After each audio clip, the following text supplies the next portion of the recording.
Bienvenue dans Focus Sahel, en direct de Washington sur VOA Afrique, avec Eric Manirakiza.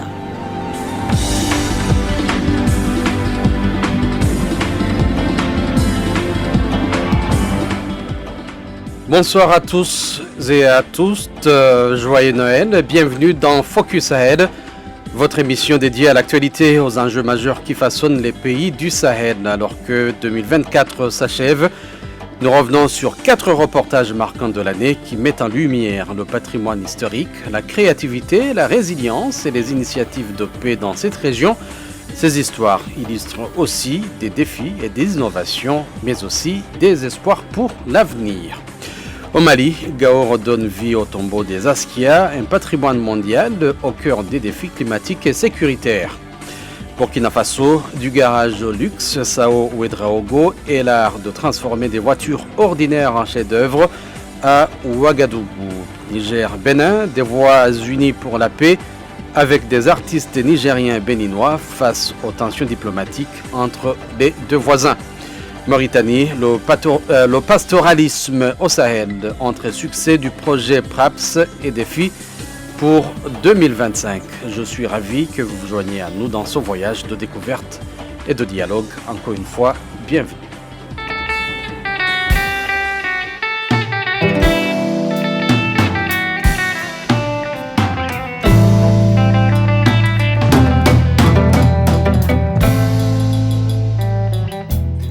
Au Mali, le tombeau des Askia, érigé à la fin du XVe siècle, a vu le début d'une restauration ambitieuse malgré les défis climatiques et sécuritaires. Ce monument, témoin de la grandeur de l'Empire Songhai, retrouve son éclat d'antan et continue d'attirer l'attention des experts et des visiteurs, illustrant l'importance de la sauvegarde du patrimoine dans un contexte difficile. Michel Claire-Joseph. Au cœur de Gao, le tombeau des Askia se dresse majestueusement, témoin de la grandeur passée de l'Empire Songhai. Ce monument en terre crue, construit en 1495 par Askia Mohamed, est un symbole indéniable de l'histoire malienne. Mamadou Samaké, chef de la mission culturelle de Gao, souligne l'importance de ce monument. Le tombeau des Askia, c'est un monument historique qui a été construit par Askia Mohamed depuis 1495. Bon, c'est un monument très très ancien qui montre la puissance et la grandeur de l'Empire Songhai, une preuve matérielle vivante aujourd'hui. Donc c'est un monument qui est inscrit aussi sur la liste du patrimoine national et sur la liste du patrimoine mondial, donc depuis 2004. Les habitants de Gao partagent la fierté qu'inspire ce site. Oumar Sédou Maïga souligne l'importance culturelle du tombeau. C'est un musée pour nous, si le mot me permet. Et puisqu'il y aura des historiens qui quittent de lointain pour venir visiter notre site. Et le tombeau des Askia, ça donne une image pour la région de Gao. Et à chaque fois, c'est une fierté pour nous ici.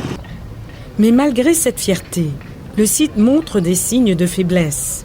Sous l'effet des pluies torrentielles, une partie du toit de la mosquée attenante s'est effondrée, rappelant la fragilité de ce trésor de terre crue. Sous la direction de l'architecte Abdoulaye Cissé, le projet bénéficie de l'expertise en architecture de terre crue, un défi face aux conditions climatiques rigoureuses. La restauration redonne vie à la tour pyramidale, emblématique du tombeau, un travail complexe mais essentiel. Abdoulaye Cissé se veut rassurant. Certes, il y a le maintien et des actions d'entretien et de maintien par le comité de gestion, par les communautés, mais entreprendre de telles actions pour réhabiliter entièrement la mosquée, c'est la première fois. Donc c'est vraiment un grand chantier auquel nous nous attelons à ce que tout soit parfaitement réalisé tel que prévu. La restauration du tombeau, financée par ALIF, une fondation internationale dédiée au patrimoine en zone de conflit, mobilise les artisans locaux. Des savoir-faire ancestraux sont ainsi mis à l'honneur avec une attention particulière à l'utilisation du bois de hassou pour conserver l'authenticité du site. Pour les historiens comme Mohamed Soumeilou Traoré, Cette rénovation revêt une importance particulière, tant sur le plan historique que culturel. Cette rénovation est nécessaire puisque, comme le nom le désigne, le tombeau des Askia, on a plusieurs Askia enterrés devant cette mosquée, dans l'enceinte même. Jusqu'à aujourd'hui, tu vois, ces tombes. Il s'agit de plusieurs Askia. À Gao seulement, il y a eu 10 Askia qui se sont succédés. Les habitants, fiers de leur héritage, espèrent raviver l'intérêt touristique et culturel pour cette région. Mamadou Samaké souligne que les travaux de restauration ont attiré de nouveaux visiteurs qui viennent désormais admirer la tour pyramidale restaurée à son état d'origine, ce qui a relancé l'intérêt pour le site. Je pense que ça va relancer la visite parce qu'avec au cours des travaux, on a même vu il y a des gens qui sont venus visiter, qui ne sont jamais venus, qui sont venus apprécier, surtout à travers la tour pyramidale. Ils ont vu que ça a été corrigé, les angles, l'escalier, la cage d'escalier et la base aussi a été renforcée. Donc ce travaux qui a amené la tour pyramidale à son état ancien depuis les années très très anciennes, les années 50 ou avant ça. Donc ça a permis à la population quand même de venir visiter. Et tous les jours, on a des visiteurs qui sont là. Malgré les aléas du climat et l'histoire mouvementée du Sahel, le tombeau des Askia demeure un symbole de résilience et de fierté pour la population de Gao.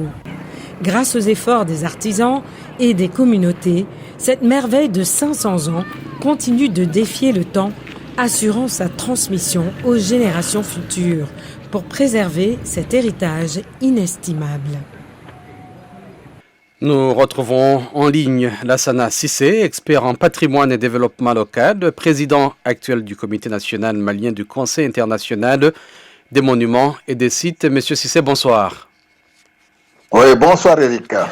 Le tombeau des Askia, l'un des reportages choisis pour notre rétrospective, Monsieur Sissé. Où en est la restauration du tombeau des Askia aujourd'hui et quelles mesures ont été prises pour garantir sa préservation à long terme face aux défis climatiques ou sécuritaires qui restent à surmonter? Oui, merci pour la question. Il y a des actions d'envergure qui sont en cours, qui ont été entreprises depuis 2022, je crois. Et en fin novembre, il y a eu le comité de pilotage d'ailleurs du programme de restauration qui est financé par la fondation Alif, comme on vient de le dire. Alif, c'est donc une fondation qui soutient le patrimoine en situation de conflit et situation d'urgence. Donc c'est un grand chantier autour de la tour pyramidale, mais pas seulement ça, d'autres éléments du site comme les mosquées qui ont été... Il y a 2 mosquées, celle des femmes et celle des hommes, qui ont été aussi touchées par les dernières...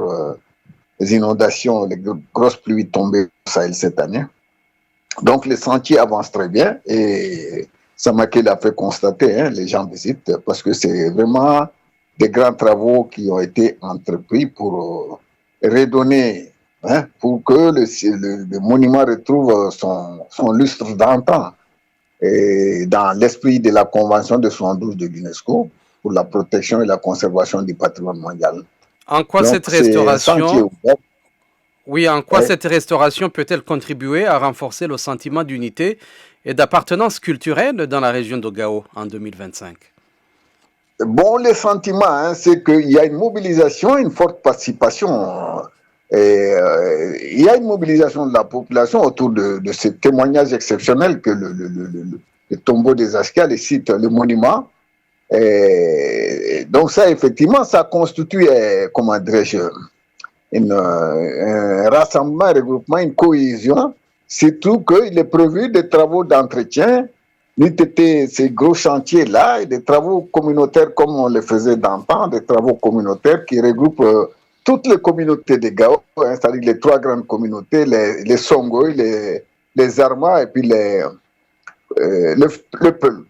Voilà, donc toutes ces grandes communautés se retrouvent sans distinction de race ou d'appartenance linguistique pour toute une journée mobilisée pour réhabiliter, crépir le tombeau avant la saison des pluies. Et je crois que ce mouvement va persévérer, va persister autour pour l'entretien, la protection, la conservation durable des monuments. C'est une forte mobilisation, tout le monde se reconnaît dans ce monument. Merci beaucoup, Monsieur Lassana Sissé. Je signale que les populations locales et les autorités collaborent pour préserver ce site emblématique. Merci beaucoup pour toutes ces précisions.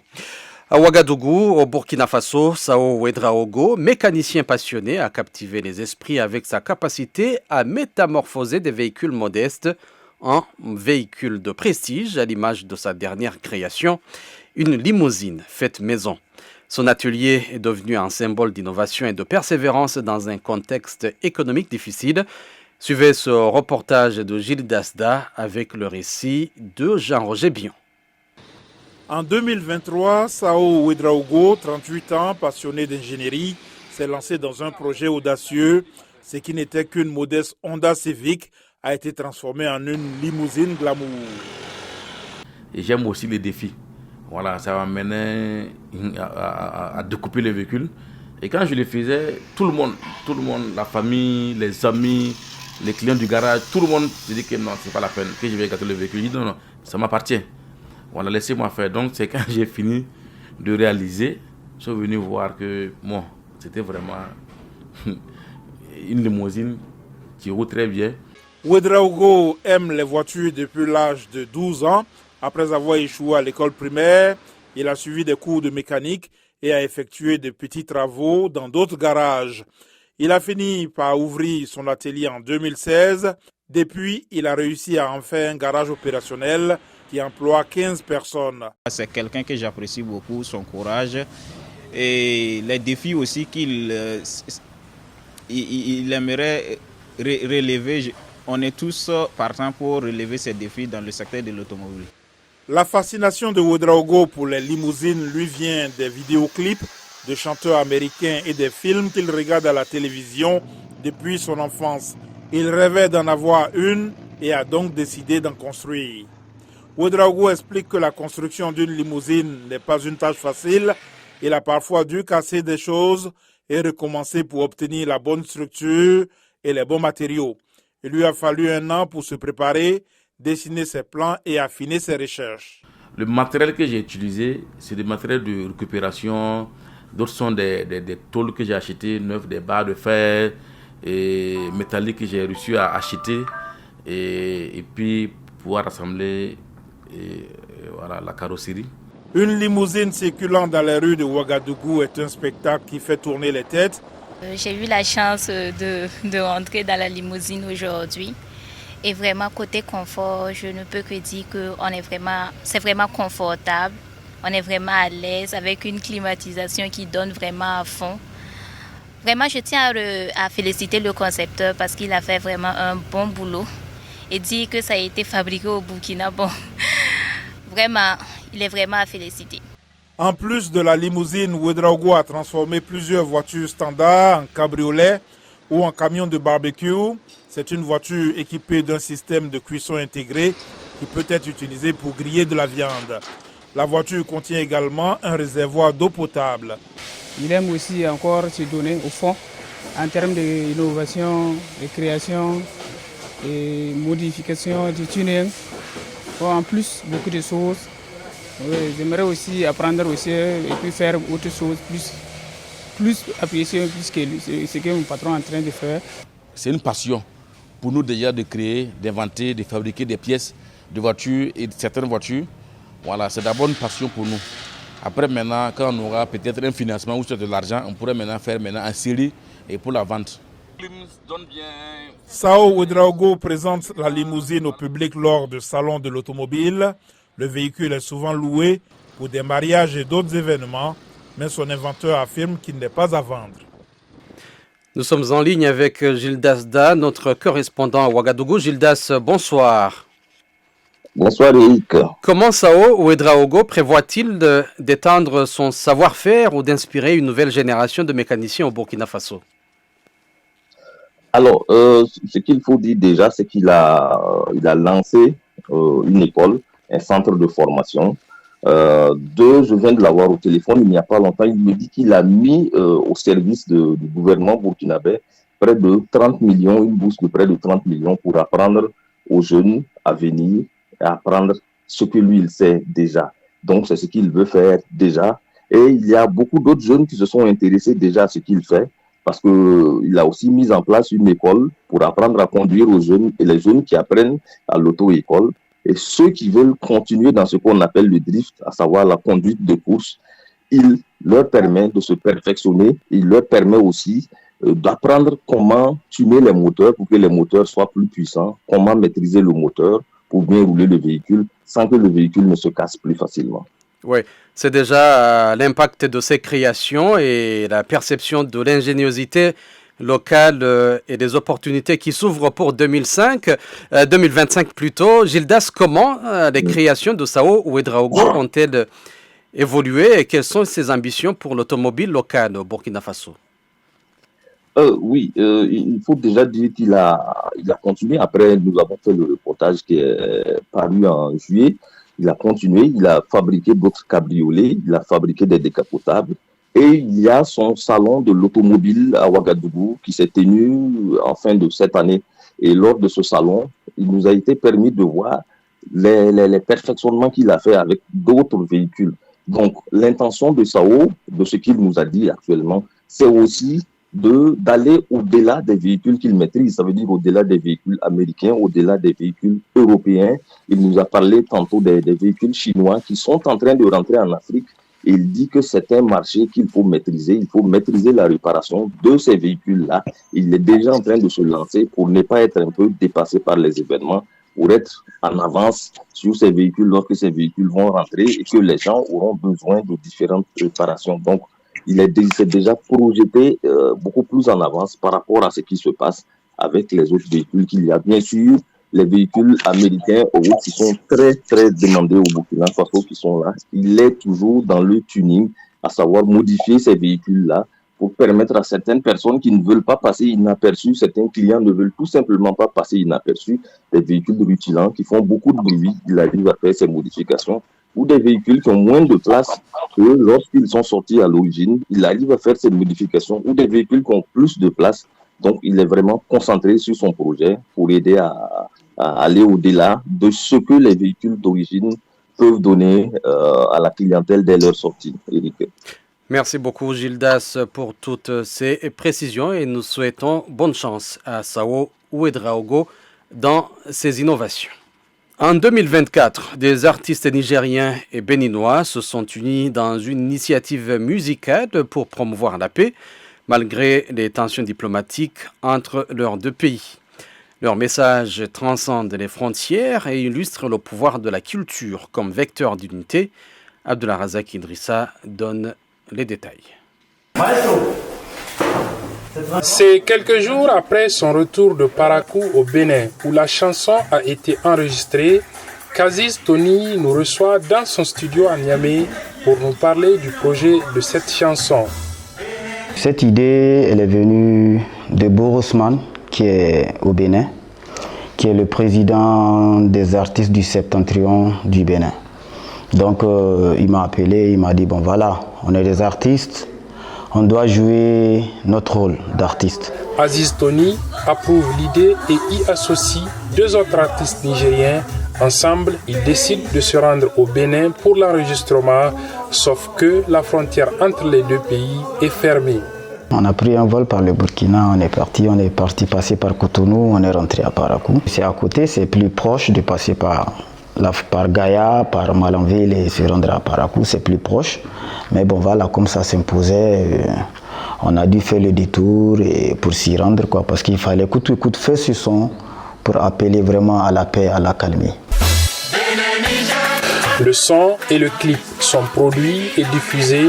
En quelques jours, ils cartonnent sur les plateformes de diffusion et sur les réseaux sociaux. J'ai vraiment beaucoup aimé ce son et c'est vraiment un acte très salutaire. C'est que j'ai beaucoup aimé, ils ont utilisé nos langues nationales. Ça montre combien de fois on est unis. C'est vraiment une bonne idée pour que les dirigeants puissent prendre conscience à travers les paroles. Un succès et des retours positifs qui ont surpris les initiateurs même de la chanson. Ce projet, je ne l'ai pas imaginé sur la posture sur laquelle il est. En fait, les retours qu'on a, c'est de partout la sous-région jusqu'à l'Europe. J'ai des retours énormes par rapport à ce son. Et en fait, les gens ne cessent de dire « Ah, il fallait y penser. Ah, il fallait y penser. Ah, l'initiative, elle est salutaire. Ah, vous avez bien fait. » Je dis dedans, il est temps qu'on vienne s'asseoir, qu'on se parle entre nous, qu'on mette de l'eau dans nos vins, pour l'amour de Dieu. Voilà, c'est ça le message de mon couple. Les autorités militaires nigériennes gardent toujours la frontière fermée pour des raisons, disent-elles, de sécurité. Depuis le 5 juin, 5 Nigériens travaillant pour la société en charge du pipeline pétrolier devant acheminer le brut au port de Sémé sont détenus par les services béninois de sécurité. Niamey parle de kidnapping. Ces artistes espèrent que leur appel sera entendu. Abdulrazak Idrissa pour VOA Afrique. Niamey.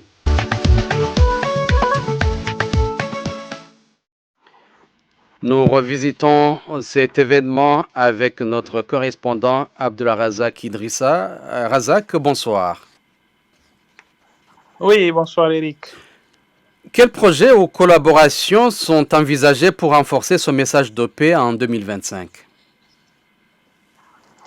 Alors, nous avions, pour bien répondre à cette question, échangé il y a quelques instants, quelques minutes avec un des artistes, l'artiste que vous avez suivi notamment dans le reportage, Aziz Tony, sur les futurs projets de collaboration. Alors, ce que lui, il dit pour l'instant, ils ne sont pas en train de travailler sur un projet de collaboration. Ils avaient plutôt envisagé, au cas où la situation s'est normalisée, donc de se baser sur leur projet, donc de cette chanson pour faire une campagne, une tournée dans les deux pays. Mais pour l'instant, et comme vous le savez, la situation ne s'est pas beaucoup améliorée. La frontière est toujours fermée du côté du Niger, même s'il y a eu quelques avancées, puisque des deux côtés, il y a eu des missions.